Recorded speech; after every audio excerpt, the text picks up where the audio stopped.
Hi, my name is Charlie Olson. Hello, my name is John Duffy. Welcome to the Environment TV. This is our weekly news show.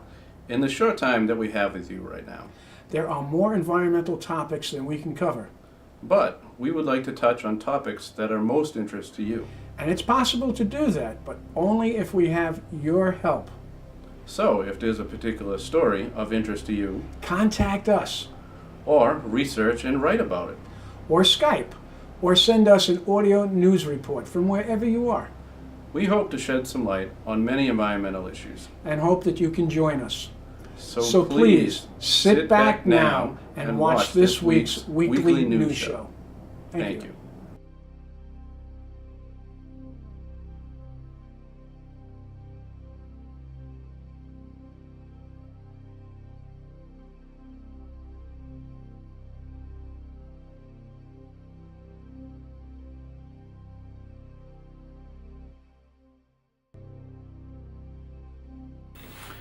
Welcome to the Environment TV. This is John Duffy.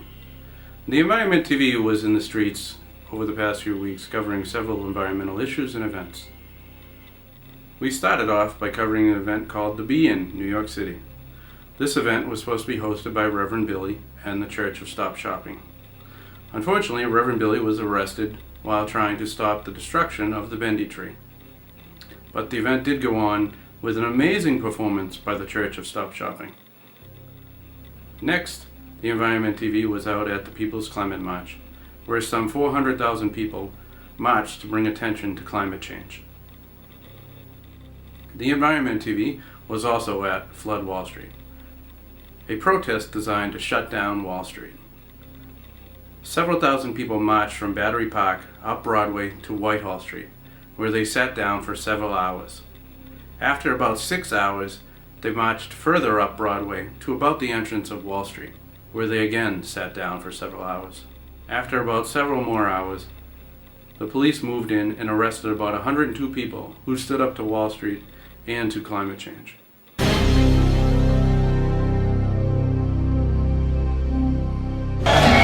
Today, we make history today. This is your Woodstock. Today is the day that our children and their children will remember us for. Today is the day that the human race stood together and said, enough. Climate justice! Climate justice! Climate justice! Climate justice!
here at Flood Wall Street. I'm excited to see this huge crowd that is gathered behind us here and all these people that are ready to engage in civil disobedience, confronting Wall Street and sending the powerful message that if we're serious about tackling the climate crisis, then that means we need to stand up to corporate capitalism and we need to stop business as usual and create real solutions and not false solutions.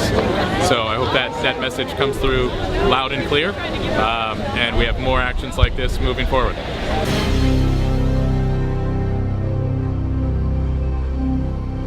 I hear the voice of my great-granddaughter saying, shut down Wall Street now. I'm Beth Henry from Charlotte, North Carolina. I came to the People's Climate March yesterday, and I'm here for Flood Wall Street today. Shut down Wall Street now. People gonna rise like water, gonna calm this crisis down. I hear the voice of my great-granddaughter saying, shut down Wall Street now. Because I'm so concerned about the climate crisis. I have children and grandchildren. I'm worried about what the future holds for them, and I want Wall Street to stop funding fossil fuels that are harming all of us and start funding clean energy, funding the future.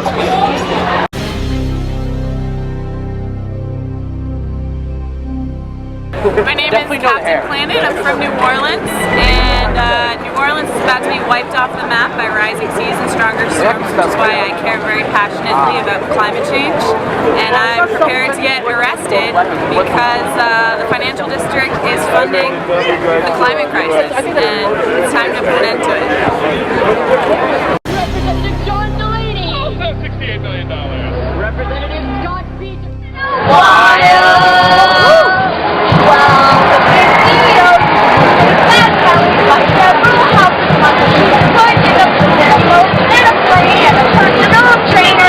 And a very nice glass of wine every night at dinner. As you can see here, the CEO's salary is much larger than the average worker's salary. In fact, the average American CEO makes 185 times more than the average American worker. How much more is that?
minimum wage and regulate the Big Bang and the entire financial industry. In fact, every member of the Senate and more than half of the rest of Congress are millionaires or richer. And if you add up the total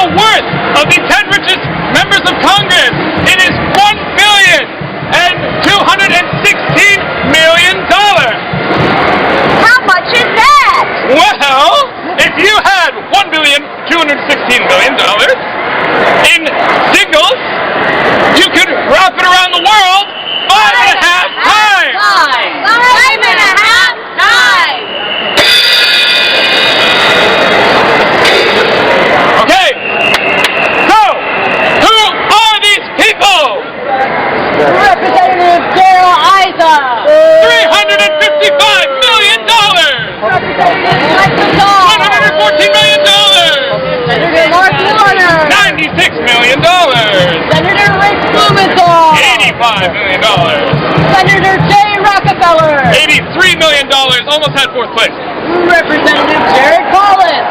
$68 million. Representative John Delaney. Also $68 million. Representative Scott Peter. $44 million. Senator Dianne Feinstein. $41 million. And Representative James Bernacchi. Coming in at 1/10 of the richest member at $35 million. These are the millionaires that run our country, and their friends work on this street. Who?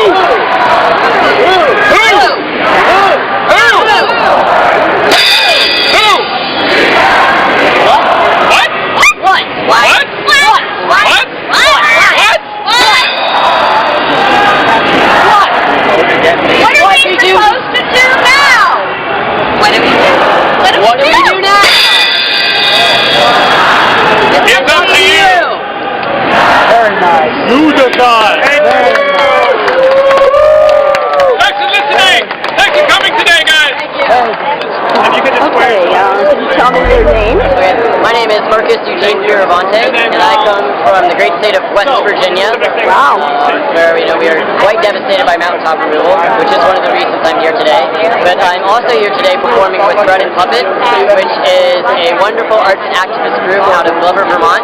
And they're very well known in New York, and they've been around for 50 years. I've come to perform various arts with them in the city this week. But I'm from West Virginia, and I've mainly come to really represent Appalachia in a sense, and to push forth, arts and activism. And part of, I guess, that's what I hope to accomplish is to bring that issue into awareness. And I feel like that's been pretty well addressed, especially with the march that happened yesterday. And of course, with everything going on. And we actually have a consistoria about mountaintop removal. But overall, just to really bring awareness, just like everyone else is here for, and to show solidarity with all the other various climate issues that are really destroying us right now. Okay, and can you, for our audience, can you make the connection between mountaintop removal and climate change? And climate change. Well, mountaintop removal, it's something where it's something where it not only hits just the fact that we're destroying mountains, and we're destroying a lot of trees as well, because that's part of it. It's like you get rid of all these trees and they can't absorb then the carbon dioxide that's put forth by all the explosives that come from mountaintop removal. Also, economically, it really still continues on our dependence upon coal, because they use mountaintop removal as a very cheap, machine-driven way to just extract as much coal as possible. So it's something where it's a very intricate issue in terms of trying to clear away from fossil fuels, because 10% of U.S. coal comes from mountaintop removal mining. So, it's very connected in that it really perpetuates still the fossil fuel economy. Okay, great. Well, how would you describe the event yesterday and today?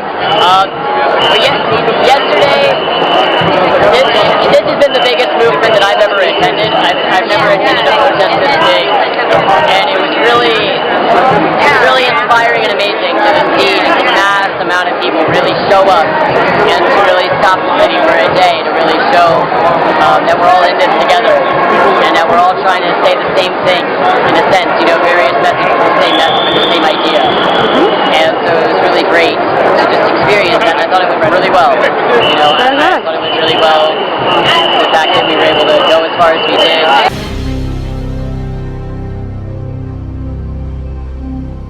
Because we're on a very tight schedule and he has a lot to do tonight, founder of the first global grassroots climate change movement, 350.org, Bill McKibben is known worldwide as an author and environmental activist.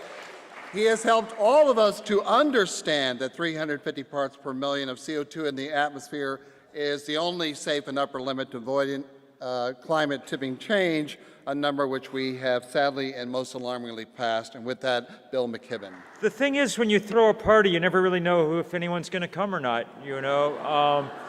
And nobody really knew. We decided when Ban Ki-moon invited all the world leaders to come to New York to talk about climate, a few of us said, we've sort of seen this story a few times before. The world leaders get together, world leaders issue fine statements, world leaders go home. Perhaps we shouldn't leave them to their own devices this time. Perhaps we should invite ourselves as well. And so everybody went to work. Now, I haven't done any of the work to get this thing done. Some of it's been done by people like 350 NYC, who are amazing organizers. The bulk of it's been done by the environmental justice community in and around New York. You know, leaders like Eddie Battista and Elizabeth Yampierre and Thomas Garduno, and all the people who basically have been, you know, dealing with things like what happened after Hurricane Sandy. So, you know, Wall Street was back up and running in 3 days, but the Rockaways not so much. And there are people who've been working really hard and who have a really firsthand sense of what it is that's going on. A sense that, you know, around the world now we get someplace every single day. One of the things we're going to do tomorrow when we're out on this march is stop. Fall silent for a couple of minutes of silence to remember the people who've already suffered a great deal from the biggest thing that human beings have ever done.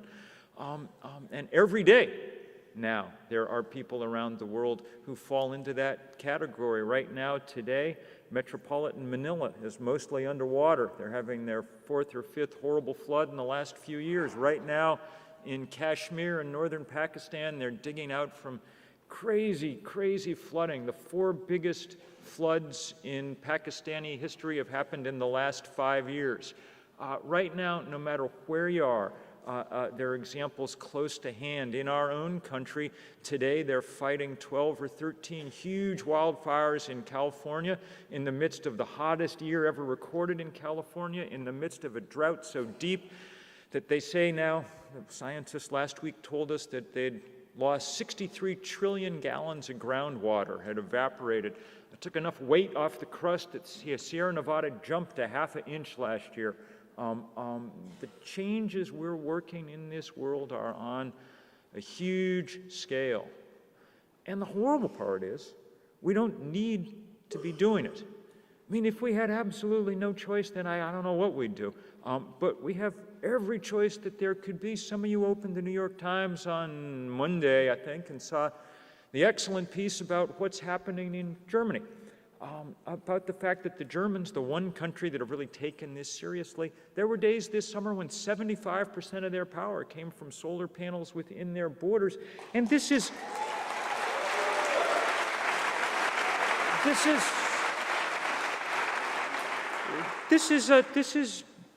Germany. I mean, this is not, you know, California or Texas or Nevada or Arizona. It's Germany. They do not have much in the way of sun. What they have a lot of is political will. That's why there are more. That's why there are more solar panels in Bavaria than there are in the United States. And that should be a mark of shame here, because the 350 NYC crew is correct. The U.S. does need to lead. If you take all the carbon dioxide molecules up in the atmosphere, most of them come from the United States. We're the biggest source. They're made in the USA. And even though China is now producing a lot of CO2, that'll still be true in 2030. Most of the CO2 in the atmosphere will have originated here. And that puts upon us a special obligation to do something about this, especially since the people who are suffering the most and the hardest are in places that did nothing to cause the problem that we're in. It's such a pleasure to see our global climate ambassadors here. they're providing great leadership, and let me tell you that back home from all the places that they come from, this march is already well underway. Now, there are 2,900 solidarity marches in 170 countries going on this weekend around the world. And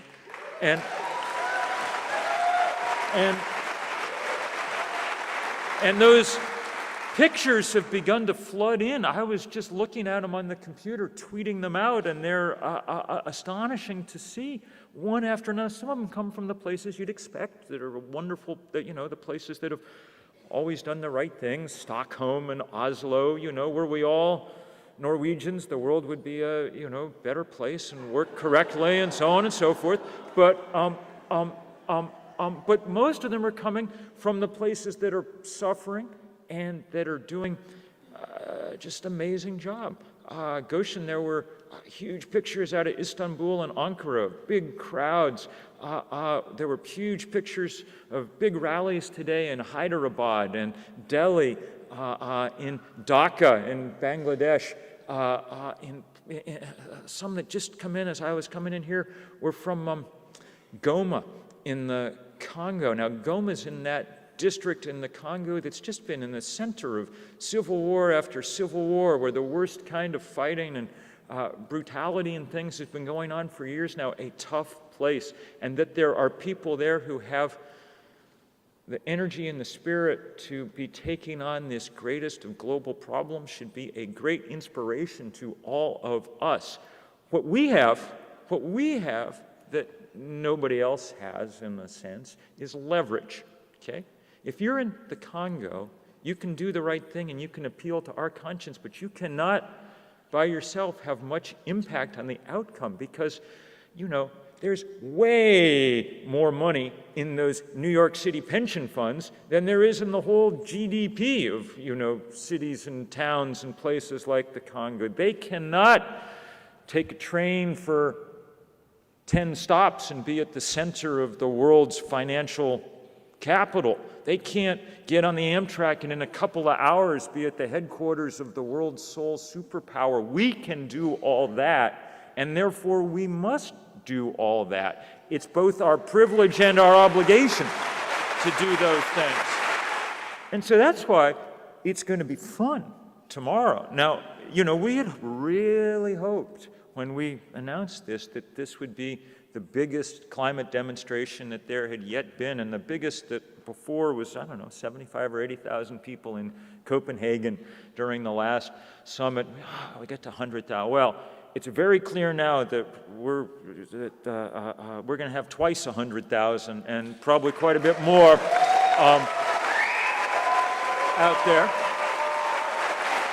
There are bus upon bus rolling in from every place around the eastern half of the country. The climate train arrived today from California. So good to see. I had a talk today with one of my friends who's an organizer in Massachusetts, and she was halfway in tears. She said they run out of buses in Massachusetts. We could have put 500 more people on buses, but there were no buses for them to go on. And that's a good sign. It means that everybody's going to have to be calm and patient tomorrow morning. It's going to be more or less controlled chaos out on Central Park West with, I think, an emphasis on chaos. And everybody it's going to be beautiful. I was out in Bushwick yesterday, out in one of these 3 or 4 warehouses out there where they've been doing, young people doing unbelievable artwork. Wait till you see the kind of floats and signs and parachutes and so on and so forth that there are out there. It's magnificent. It's like, it's going to make the Macy's parade look like nothing. It's a good thing. And we're going to be joined by some leaders. It was really good news, really beautiful news to hear that Ban Ki-moon was going to come out and march with us. more power to him.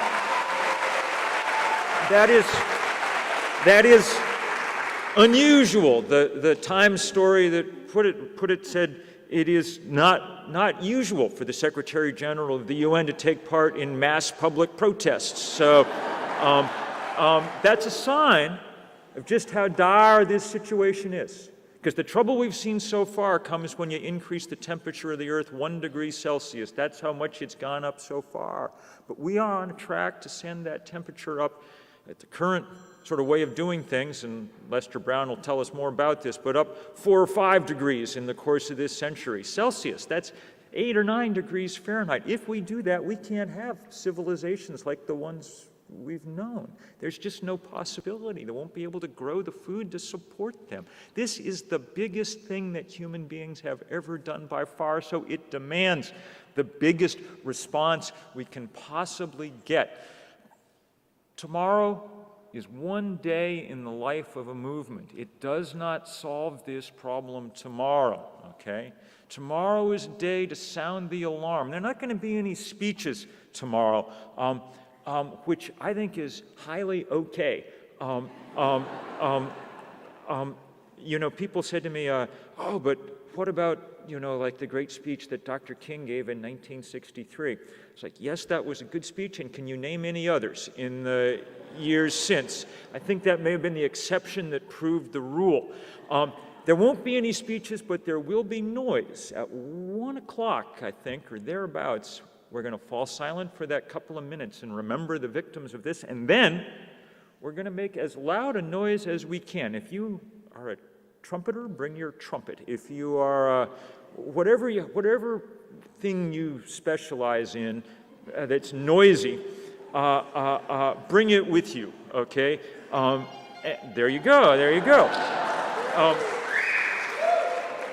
And, you know, New York is a noisy place, and nobody likes noise pollution, and it's sort of horrible when the car alarm goes off in the middle of the night for no particular reason, and on and on and on.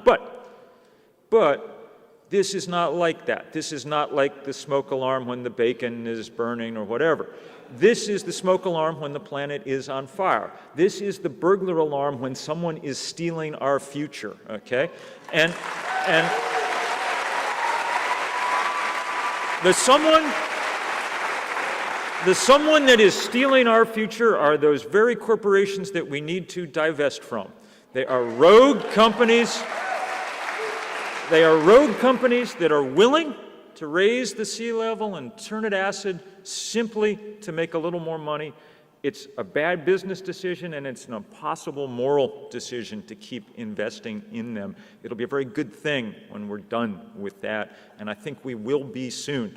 And New York City in the lead, just as it was when the question was around apartheid and divestment 30 years ago. The last thing I want to say is just what a pleasure it is finally to see the real diversity of this movement come out, okay? The leadership here has come, as I say, from the environmental justice community, come from people all over the world. This in the end isn't even really an environmental issue, you know? It's much, much bigger than that. This goes very centrally to the idea of how we're going to live and how we're going to organize power in our societies, and it is so good to see those societies standing up. And God, I hope it's in time. You know, if I was a great organizer, I would just leave you with completely rousing. I can't honestly completely do that. It's no guarantee that we're going to win this fight. We've waited very long to get started, and the science is dark. But we're not going to stop global warming. The temperature's already gone up, and it's going to go up some more, and it's going to be a difficult century. The question is, will it be an impossible one? And that is within our grasp, we think, still to determine. But it will take extraordinary effort on all of our parts.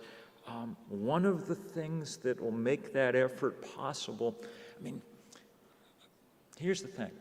It's not that people don't know about climate change. At this point, almost everybody in their gut knows that something is very wrong. Okay?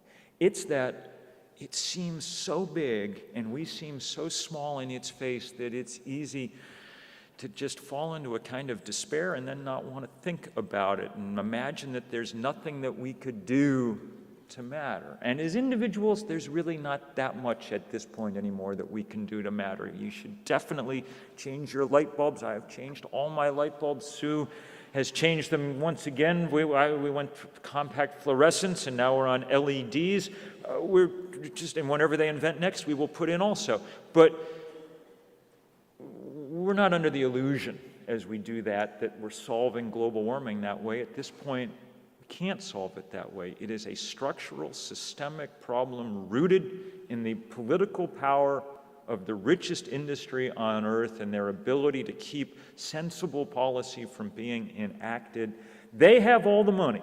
Exxon made more money last year than any company in the history of money. We are not going to match them dollar for dollar.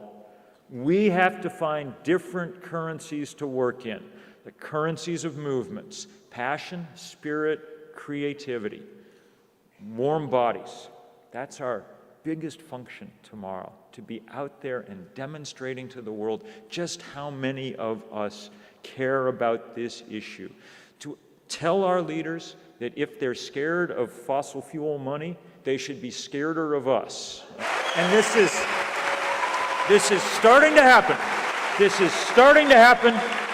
This is starting to happen, and it will happen far faster the more people we get out there. I'm rambling, so I'm going to stop. We have to go off. Sue and I, we're due on the other side of town.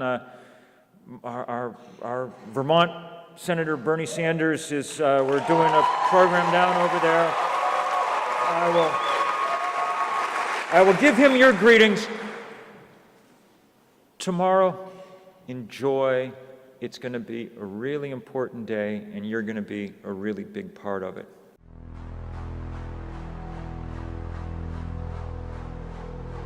Today, we are here at Bowling Green Park to celebrate the convergence for the People's Climate March of all these people coming into New York City and trying to create an awareness of the value of honeybees and how fragile they are and how we all have to put that into the bigger picture. So beekeepers converged on Bowling Green in advance of the march. They make honey so they can survive the winter, and they need water. But they also need an environment that doesn't have pesticides and that has a diversity of forage so that they can be nourished, as Chris mentioned. So we need to be responsible, whether you live in the city or the suburbs or the country.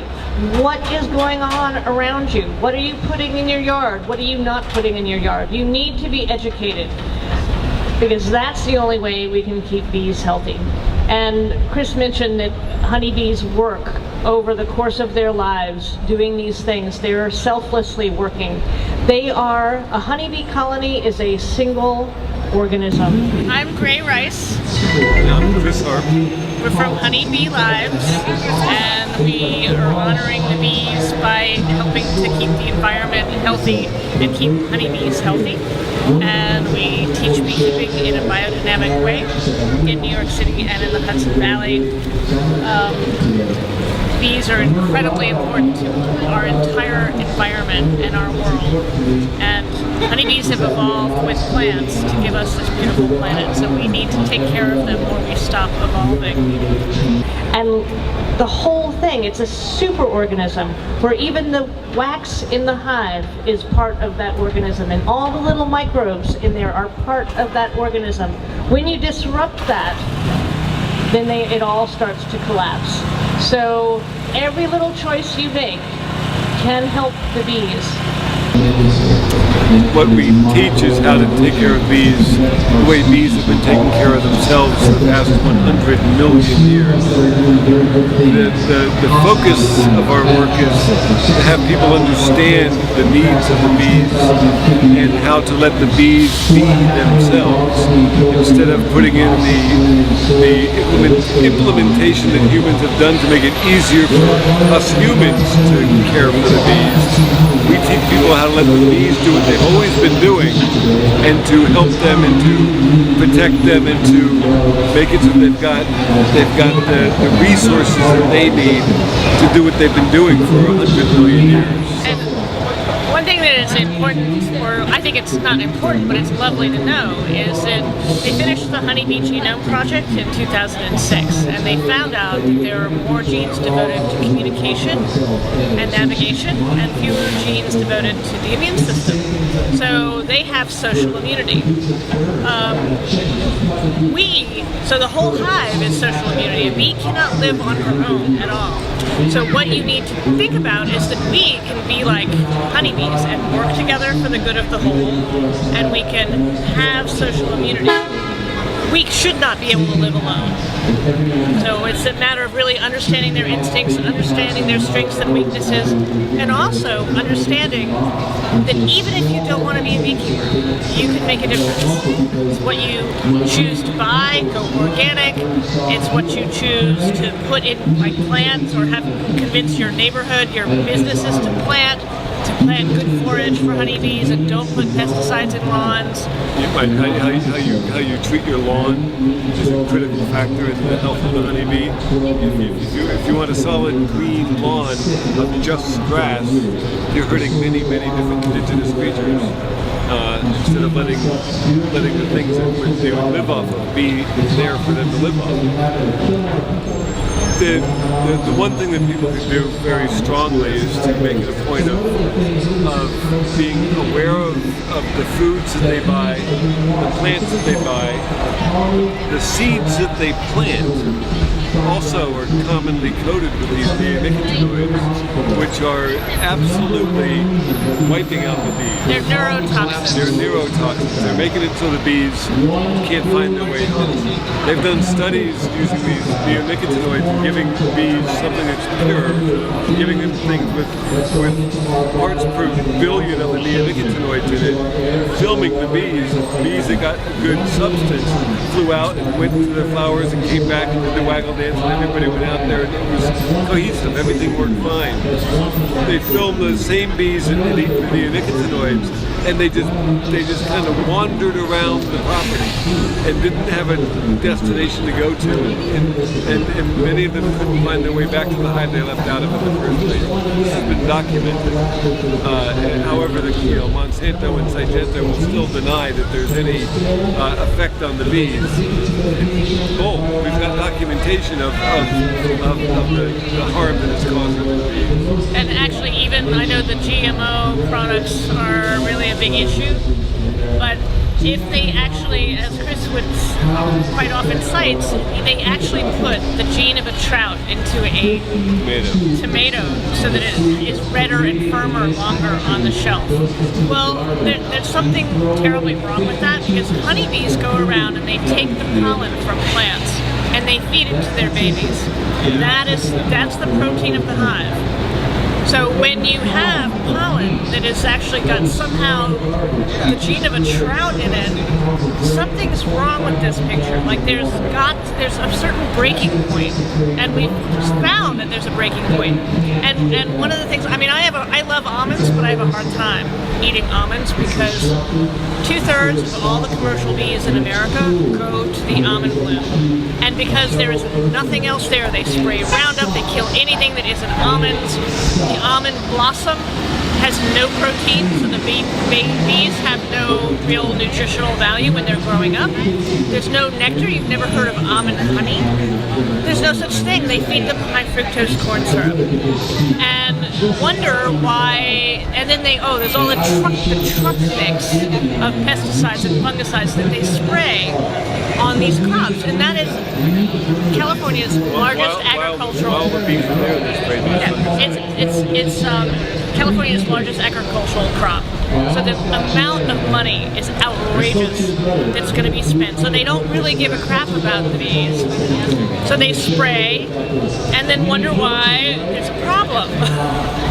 So you have to make choices. Obviously, not everyone can have a farm farmer down the street, but choose organic. And I'm not entirely sure how Walmart can sell organic produce if it is organic and the FDA has an ability to twist the organic standards to the point where we question some of that.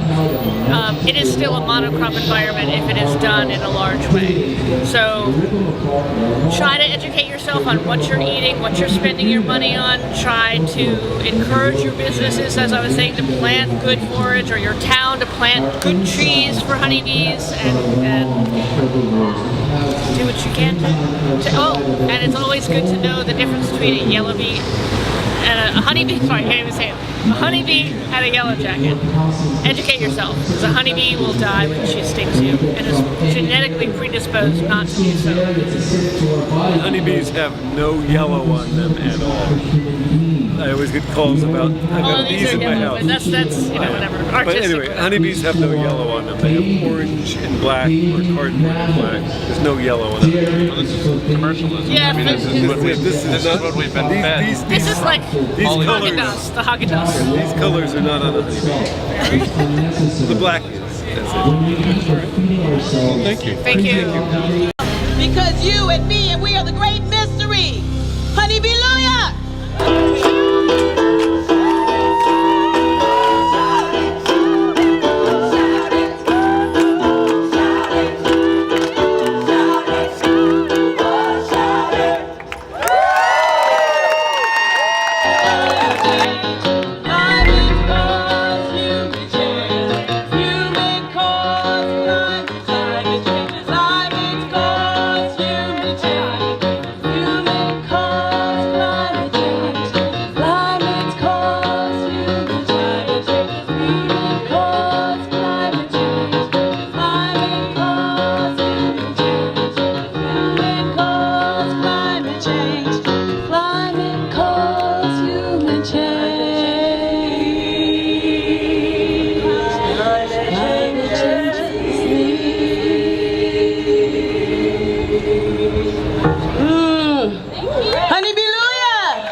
This is Ken Gale for Environment TV Weekly News. When the air or water are clean, thank an environmentalist. If not, become one. Enough said.